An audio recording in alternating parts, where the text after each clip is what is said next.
CNN Oklahoma state officials announced Thursday that the state will resume executions by lethal injection, having found a reliable supply. The state hasn't executed a death row inmate since January 2015, when Charles Warner was put to death by lethal injection. Another inmate, Richard Glossip, was scheduled to be executed in September of that year, but then Gov. Mary Fallin called for it to be postponed. A ban on executions was put in place several days later as the state investigated whether the wrong drug was mistakenly used and a grand jury reviewed the execution protocol.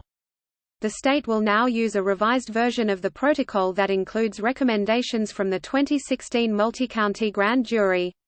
I believe that capital punishment is appropriate for the most heinous of crimes, and it is our duty as state officials to obey the laws of the state of Oklahoma by carrying out this somber task, Governor Kevin Stitt said at a news conference. The three drugs that will continue to be used are midazolam, vicuronium bromide and potassium chloride, according to Oklahoma Attorney General Mike Hunter. There are sufficient drugs to begin the process of scheduling executions, he said. The review of the process came in the wake of the 2014 botched execution of Clayton Lockett.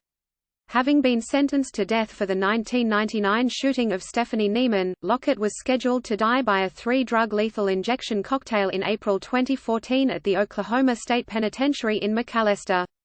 33 minutes after the administration of the first drug began, the execution was halted.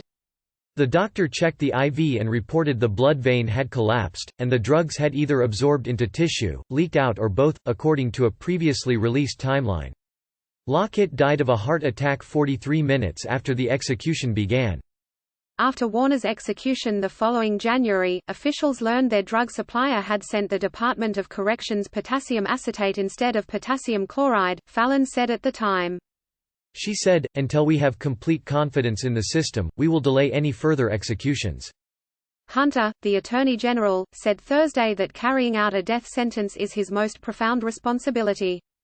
The additions that we've made to the protocol simply add more checks and balances, more safeguards, to the system to ensure that what happened in the past won't happen again, he said.